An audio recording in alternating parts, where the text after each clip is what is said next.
Assalamualaikum warahmatullahi wabarakatuh. A'udzu billahi minasyaitonir rajim. Bismillahirrahmanirrahim.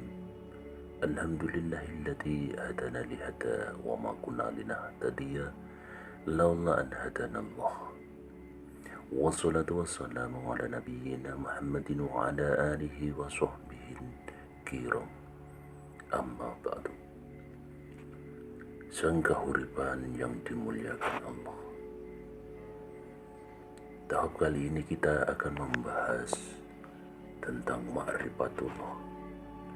Cuman sebelum itu, saudaraku, sang kahuripan semua, marilah kita ketahui apa hak kita, apa hak Rasulullah, dan apa hak Allah. Kita harus jelas di sini sebelum mengenal Allah dengan senyata-nyatanya. Bahwasanya seorang ma'rifatullah harus sudah mengetahui tentang hak-hak itu semua. Di dalam kehidupan ada beberapa bagian yang harus kita ketahui semua. Hak Allah, bahwasanya Allah itu tidak butuh disembah, saudaraku. Tetapi Allah punya hak untuk disembah. Kita ulangi. Allah tidak butuh disembah, tetapi Allah punya hak untuk disembah. Karena kita sudah dicipta oleh Allah menjadi manusia yang sempurna, berarti hanya Allah yang patut kita sembah.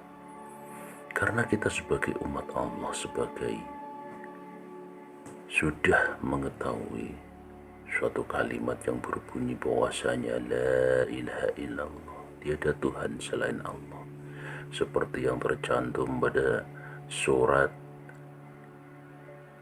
ke-144 ayat 3 yang berbunyi ilahinnas, yaitu sesembahan manusia. Allah tidak butuh kita hormati, tapi Allah punya hak untuk kita hormati. Manusia saja kita agung-agungkan, kita sembah, kita hormati, kita muliakan. Masa Allah yang sudah menghidupi kita, memberi pengayuman kepada kita, tidak kita hormati? Allah tidak butuh kita agungkan, tapi Allah punya hak untuk diagungkan. Karena Allah Maha Besar yang mempunyai alam maya ini, saudaraku. Manusia saja kita agung-agungkan, seperti kiai, ustadz, habib, waliullah, dan lain-lainnya kita agungkan. Masya Allah tidak kita agungkan. Bagaimana manusia seperti itu? Allah punya hak untuk dikenal oleh manusia, maka berikanlah hak Allah untuk agar kita bisa mengenalnya. Sebagai manusia, kita harus punya ketenangan, kepasrahan, tidak punya harapan sehingga Allah bisa menyatu di satu rasa manusia. Akhirnya kita bisa dekat dan bisa mengerti dan paham siapa itu Allah. Seperti sabda Allah yang berbunyi, aku akan mendekat umatku yang suci, dan suci itu datang dari Allah. Bukan manusia itu yang mengatakan dirinya suci, saudaraku. Maka dari itu, kalau kita sudah dekat dengan Allah dan sudah bisa menyatakan senyata-nyatanya, bisa melihat Allah dengan sempurna, berarti hak Allah sudah kita berikan, sehingga dalam perjalanan kita selalu dibimbing Allah. Maka selama dunia dan akhirat menjadi seorang yang benar-benar terpilih, tenang dalam kehidupan, benar-benar tertata di jalan Allah. Selanjutnya hak Rasulullah. Dengan ajaran-ajaran Rasulullah membentuk kepribadian yang baik, berarti Rasulullah sudah hak Rasulullah kita sudah berikan. Kita sebagai umat Islam harus mengetahui ajaran-ajaran yang benar dari Rasul.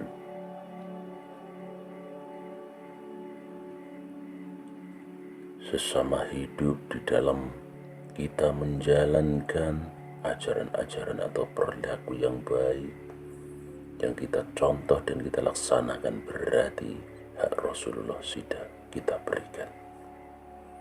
Ada lagi hak Al-Quran. Apa hak Al-Quran itu?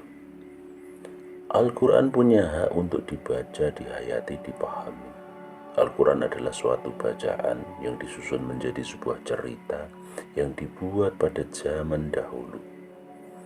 Makanya itu saudaraku, jangan sekali-kali merubah bacaan Al-Quran kecuali Allah sendiri yang memberikan petunjuk. Ada tulisan yang salah, karena Al-Quran adalah hakikatnya Allah yang tidak dapat dirubah. Yang mana Al-Quran itu punya kedalam yang sangat berarti, yang menceritakan tentang kisah-kisah Nabi, keadaan sosial, ekonomi, dan kehidupan manusia. Di dalam Al-Quran terdapat penggalan-penggalan kalimat yang dimana tiap surat-surat diambil satu ayat, ada 2 ayat yang disebut inti Al-Quran. Yang disebut inti Al-Quran yang dimana tidak perlu kita membaca sampai seharian. Yang penting kita bisa mengerti dan paham apa dari mana Al-Quran, dan bisa menghayati dan bisa mengamalkan apa ini dari Al-Quran itu. Berarti dia berhak membaca dan memahami bacaannya itu beserta maknanya, beserta kita sudah memberikan, berarti kita sudah memberikan haknya Al-Quran untuk dibaca agar hidup lebih merasa tenang. Dan sekarang hak manusia. Apa hak manusia? Sebagai manusia itu berhak menyembah Allah karena percaya bahwa yang patut kita sembah hanya Allah semata. Manusia punya hak untuk menghormati dan mengagungkan Allah, karena Allah lah yang berhak dihormati dan diagungkan. Manusia punya hak untuk bekerja karena tanpa bekerja tidak dapat memenuhi kebutuhan hidup. Manusia juga punya hak untuk kebutuhan hidup.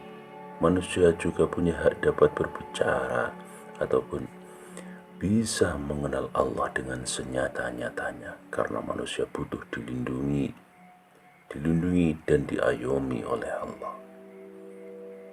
Karena kalau manusia sudah bisa mengenal Allah secara sempurna, berarti sudah dekat dengan Allah, sehingga Allah akan memberikan hak manusia ini berupa pengayoman, perlindungan, keselamatan dunia dan akhiratnya.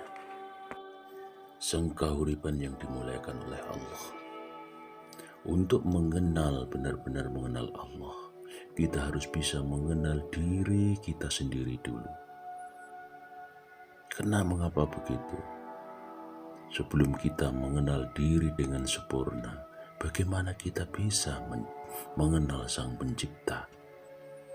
Karena Allah sudah jauh, Allah itu sangat dekat, bahkan lebih dekat dari urat lahir kita. Kalau Allah itu dekat dengan urat lahir kita, berarti beliau sebenarnya sangat dekat, bahkan selalu bersama dengan kita. Disinilah yang kita mau bahas saat ini, saudaraku. Untuk mengenal diri dengan baik, dengan jelas, dengan terang, kita harus kembali lagi kepada kefitrah kita atau kesucian kita. Tanpa kita sadari adalah kita ini siapa? Kita ini adalah makhluk bercahaya. Makhluk bercahaya yang dikaryakan di bumi ini untuk menjadi kepanjangan tangan Tuhan, saudaraku. Di bab kedepannya akan kita bongkar siapa sebenarnya diri kita ini. agar kita tahu siapa sebenarnya diri kita, saudaraku sang kahuripan. Karena apa? Selama ini kita tertutup oleh hijab kita sendiri. Kita terblokir oleh diri kita sendiri, yaitu nafsu kitalah yang menutup agar kita tidak kenal dengan Allah.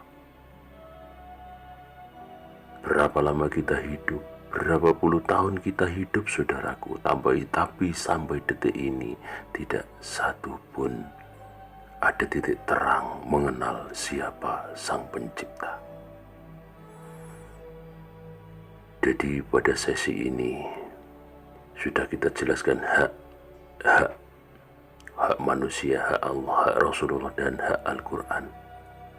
Di sesi berikutnya, marilah kita bongkar ke depannya siapa sebenarnya diri kita. Saat kita sudah kenal siapa diri kita yang sebenarnya, dengan senyata-nyatanya kita tahu dengan kesadaran kita, maka kita akan tahu siapa Allah itu sebenarnya.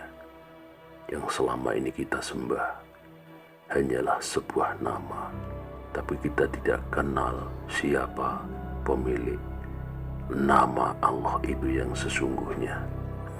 Sang kahuripan, cukup sampai di sini penjelasan kita tentang hak-hak yang sudah saya terangkan. Semoga bermanfaat. Kedepannya marilah kita belajar bersama-sama ma'rifatullah, yaitu mengenalnya Allah kepada Allah itu sendiri. Assalamualaikum warahmatullahi wabarakatuh.